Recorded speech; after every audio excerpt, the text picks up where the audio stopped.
मंजिल भी जिद्दी है और रास्ते भी जिद्दी। देखते हैं कल क्या होगा, मेरे हौसले भी जिद्दी हैं। एक सच्ची कहानी, उसी की जुबानी। 28 अप्रैल 2004 को हाई वोल्टेज बिजली का तार से टकराने से मुझे बिजली का झटका लगता है। आनन फानन में लोग गाजीपुर सदर हॉस्पिटल में मुझे भर्ती करते हैं और वहाँ मुझे 72 घंटे बाद होश आता है। होश आने पर मैं किसी को पहचान नहीं पाता हूँ, यहाँ तक कि मैं अपने माँ बाप को भी पहचान नहीं पाता हूँ। जिसको 11,000 वोल्ट का बिजली लगा हो, उसका अंदाज़ा आप लगा सकते हैं। और उस अस्पताल में 1 महीने बिताने के बाद डॉक्टर ने जो कहा वो मेरे लिए कोई बुरा सपना सा था। कहा मेरे दोनों हाथ काटने पड़ेंगे। मुझे लगा मेरी बची कुछ ज़िंदगी भी ख़त्म।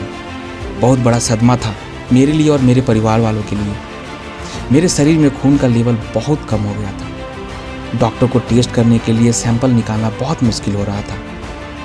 डॉक्टर भी उम्मीद छोड़ दिया था और कुछ लोग मेरे माँ बाप से कह रहे थे, अरे इसका हाथ कटवा कर कैसे रखोगे, कोई मतलब नहीं बनता।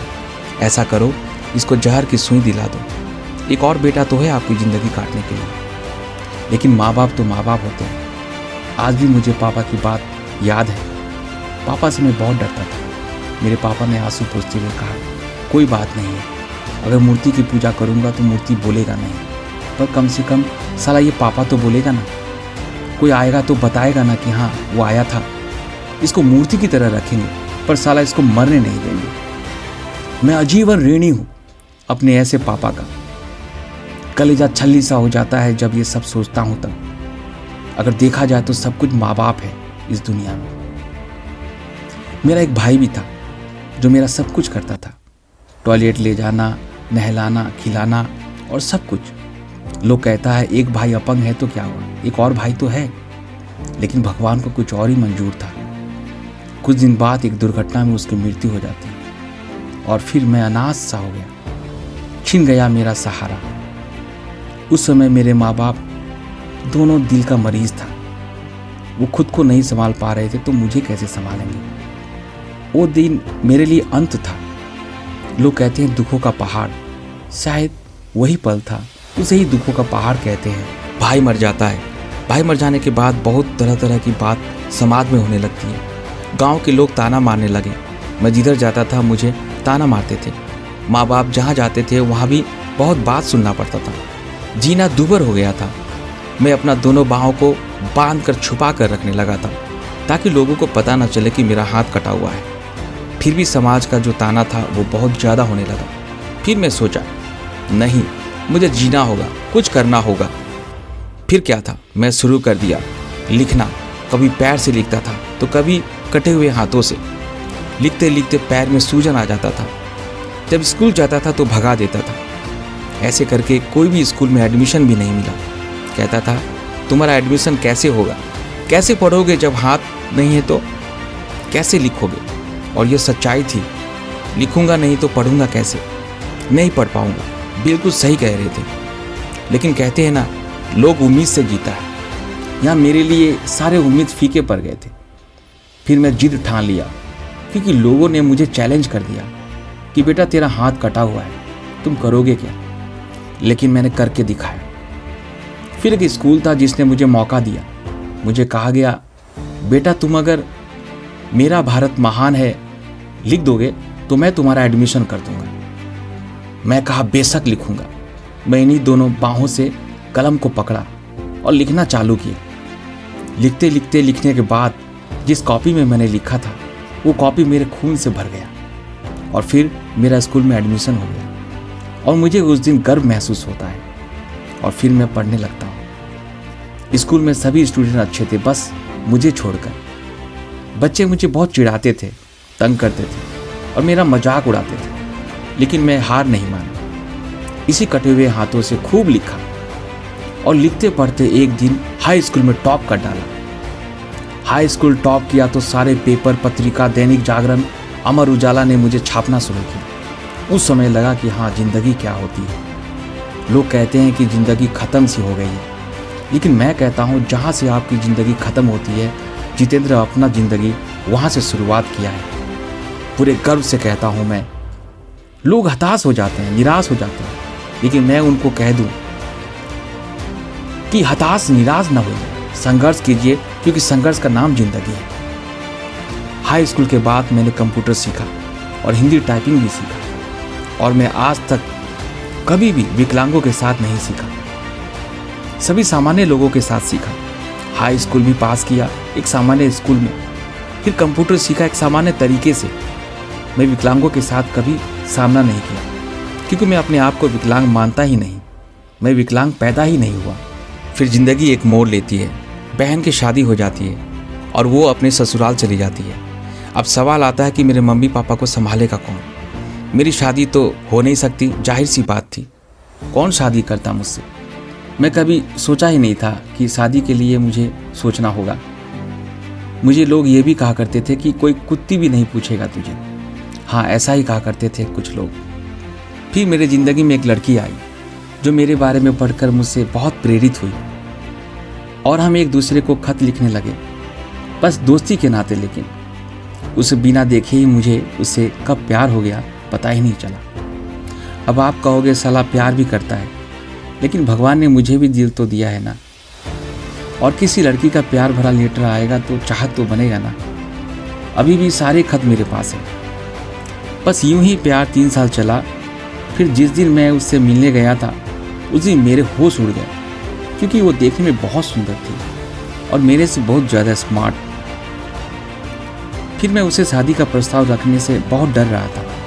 फिर मैं हिम्मत करके कह दिया, क्या तुम मुझसे शादी करोगी? उसने जो जवाब दिया, सच में वो लड़की महान है।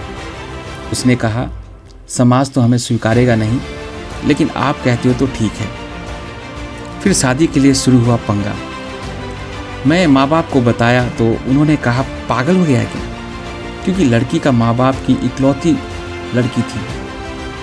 भाई लोग हैंडसम, बहुत स्मार्ट थे, और मेरे जैसे लड़के से भला क्यों शादी करेंगे? क्योंकि हर माँ बाप भाइयों का सपना होता है। जब से मेरे बारे में उनको पता चला, फिर मिलने लगा धमकी, मुझे मारने का धमकी। फिर बहुत लड़ाई भी हुई, लेकिन मैं पीछे हटने वालों में से नहीं था, क्योंकि वो लड़की मुझसे प्यार करती थी और मैं भी उसे सच्चे दिल से चाहता था। मंदिर में हम दोनों ने शादी कर ली और ज़िंदगी आगे बढ़ी। सब कुछ ठीक चल रहा था, पर अब बात आ गई पैसों की। घर का खर्चा कैसे चलेगा?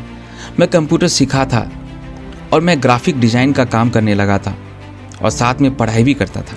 ऐसे में कुछ साल बीत गया और एक के बाद एक 2 प्यारा सा बच्चा होता है हमारा, अंकुश और आयुष। जिम्मेवारी बढ़ जाता है। फिर देखिए समय मेरे साथ क्या करता है। जिसके साथ जीने मरने के कसम खाए थे हम, वो अचानक बीमार हो जाती है, लेकिन पैसों के अभाव में उसका सही इलाज नहीं करवा पाया मैं, और वो मर जाती है। मेरे बाहों में दम तोड़ देती है, ठीक उसी तरह जैसे उसने कही थी, जिस दिन मैं मरूंगी आपके गले लगकर मरूंगी। मेरे जीवन साथी, जिसको साथ में अपना पूरा जिंदगी बिताने का सोचा था, वो मुझे छोड़कर चली गई। उसका एक सपना था कि मेरा खूब नाम हो, पूरी दुनिया में मुझे जाने। आज उसी की राह में चल पड़ा हूँ, लेकिन वो आज हमारे बीच नहीं है। आगे चलकर मेरे माँ बाप भी गुजर गए। आप समझ सकते हैं मुझ पर क्या बीत रही होगी। अब तो मेरे पास बस मेरा प्यार की निशानी, सिर्फ मेरा दोनों बेटा रह गया। अब बस उसके बाद मैं अपना एक ही मकसद रखा, मुझे खूब पैसा कमाना है, इतना कि महंगे से महंगे चीज़ भी मुझे सस्ती लगने लगी। निकल पड़ा मैं काम करने। उत्तर प्रदेश गाजीपुर से निकलकर मैं पहुंच गया चंडीगढ़, जहां आज तक मेरा माँ बाप कभी पंजाब दिल्ली तक नहीं घूमा। वहां मैं पहुंच गया। चंडीगढ़ पहुंच के मुझे पता चला पगड़ी का क्या महत्व है। 7 दिन बाद यूं भटकता रहा, बिन खाए बिन पिए। राह चलते लोग मुझसे मिलते थे और मैं उनको अपनी दुख भरी कहानी सुनाया करता था। बदले में कुछ खाने को देते थे वो लोग। बहुत संघर्ष करने के बाद उसी चंडीगढ़ में, जहां मैं 100 रुपये के लिए तरसता था, वहां मुझे 20,000 रुपये पगार का नौकरी लगता है। मुझे मैनेजर का पोस्ट मिल जाता है, वो भी एक गुरुद्वारे में। मेरे लिए बहुत बड़ा खुशी का पल था। वो 20,000 रुपया मेरे लिए महीने का 20 लाख रुपया जैसा था। लेकिन जैसे खर्चा बढ़ते गया, वैसे वैसे पगार भी कम लगने लगा। मैं अब और ज़्यादा कमाना चाहता था, लेकिन समझ में नहीं आ रहा था कि करूं तो करूं क्या, लेकिन मन से चाहत तो था कि कुछ करूं तो अपना खुद का करूं। फिर मेरी कहानी शुरू होती है यूट्यूब का। मुझे कुछ भी पता नहीं था यूट्यूब होता क्या है।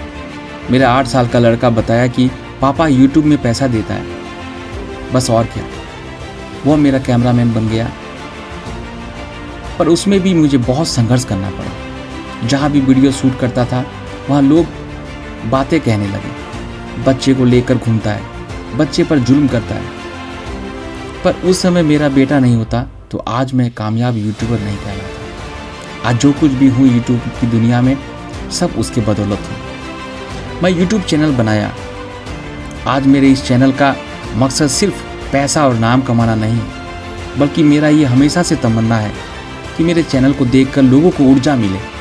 और जो लोग निराश और हताश होकर कहते हैं अब मैं करूँगा क्या, उन्हें मैं आईना दिखाना चाहता हूँ और कहना चाहता हूँ कि असल ज़िंदगी तो अब शुरू होती है।